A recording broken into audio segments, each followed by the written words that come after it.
드라마 원린기기 속 기령에게 기억은 곧 자신의 존재를 증명하는 일이었습니다. 평생 사람들이 자신을 기억해주지 않으면 어쩌나 전전긍긍했던 그는 가뭄의 제물로 비를 내리며 죽어가는 찰나에도 이 비를 사람들이 기억해줄까 슬퍼했습니다.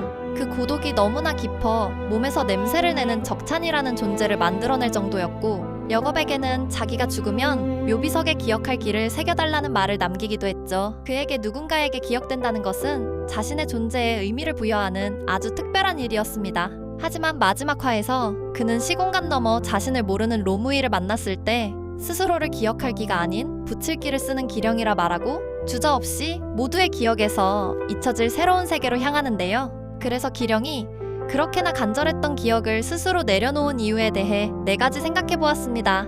여러분은 제 생각에 얼만큼 동의하실런지요? 1. 첫 만남의 기억. 상대가 로무이니까. 로무이와 맨 처음 목각인형 시절 만났을 때 그는 자신을 붙일 기의 기령이라 말했습니다. 그리고 다른 시공간 속에서 다시 로무이를 마주했을 때 그는 처음에 그 느낌과 마음을 담아 이름을 말했을 텐데요. 그 이름은 두 사람이 인연을 시작했던 가장 순수했던 순간의 모습이고, 손으로 만드는 동그라미 사이로 마주보던 그때처럼 그들은 이 세계에서 처음의 만남과 마지막 만남을 같은 모습으로 마무리했습니다. 이 과거의 망각, 비극적인 일을 기억하지 않길 바라며 로무이가 겪어온 과거는 구형의 거짓과 기만, 무상월에서 이용당한 상처뿐이었습니다. 기령은 그녀가 이 모든 비극을 기억하지 않기를 바랐을 텐데요. 27화에서 기령이 자신의 용린을 떼어 로무이에게 준 것도 이제 과거는 잊고 새로운 미래를 보며 살라는 뜻이었기에 그녀가 짊어져야 할 기억의 짐을 본인 스스로 먼저 내려놓은 것이라는 생각도 들었는데요.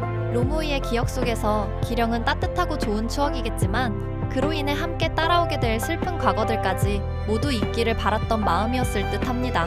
3. 기억의 불필요함. 이제는 다 내려놓을 때 로무이로부터 확인받고 싶던 진심, 구형을 소멸시키고 로무이와 함께 다른 세계로 향해야 하는 상황.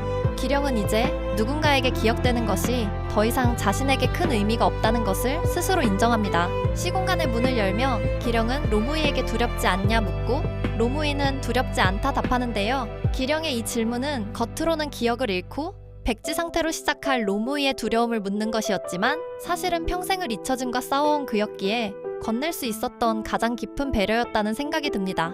혹시라도 로무에 또한 자신이 겪었던 막막함이나 두려움을 겪고 있지는 않을지 조심스럽게 살핀 것이죠. 로무이의 입을 통해 두렵지 않다는 대답을 듣는 순간 기령은 안심할 수 있었고, 저는 이 장면에서 평생 누군가의 기억에 매달려야만 했던 기령의 오랜 족쇄 또한 풀렸다는 생각이 들었던 것 같습니다. 로무이의 확신을 빌려 기령은 비로소 기억할기의 기령이라는 이름의 무게를 완전히 내려놓고 잊혀지는 것조차 두렵지 않은 채 새로운 세계로 떠날 수 있었던 것은 아니었을런지요. 4. 자존감의 회복. 기억되는 것보다 더 큰 의미. 기령은 능력 없는 가짜 용신으로 오랫동안 살며 자신의 나약함을 뼈저리게 느껴왔습니다. 실인종에서 자신을 위해 수십 년을 일해온 사람이 죽음을 앞두고 집에 아픈 아내를 한 번만 보게 해달라 부탁했을 때 그 마지막 소원조차 들어주지 못했었죠. 신인 척, 힘 있는 척 거짓말을 해왔지만 사실은 가장 소중한 사람조차 도울 수 없는 가짜 자리. 그 거짓된 자리에서 매 순간 느꼈던 좌절은 자신의 예정된 희생이나 죽음보다 더 아픈 고통이었을지 모릅니다.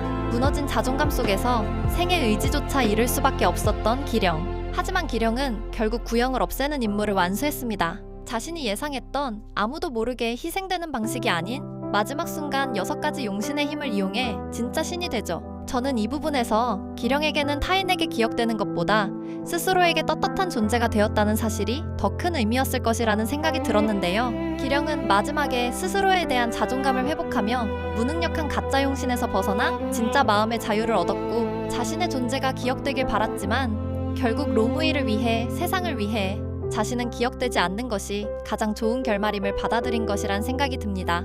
이 아이러니한 선택이야말로 가장 기령답고 선한 진심이 아니었을까 싶네요.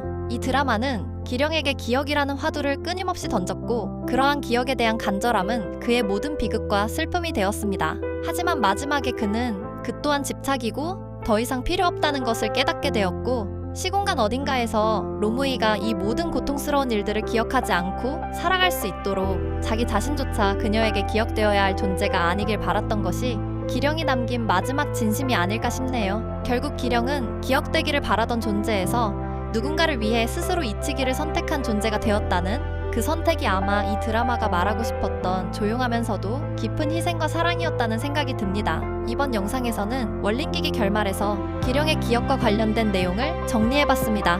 원문글은 네이버 블로그 모카크림의 밤산책에서 확인하실 수 있습니다.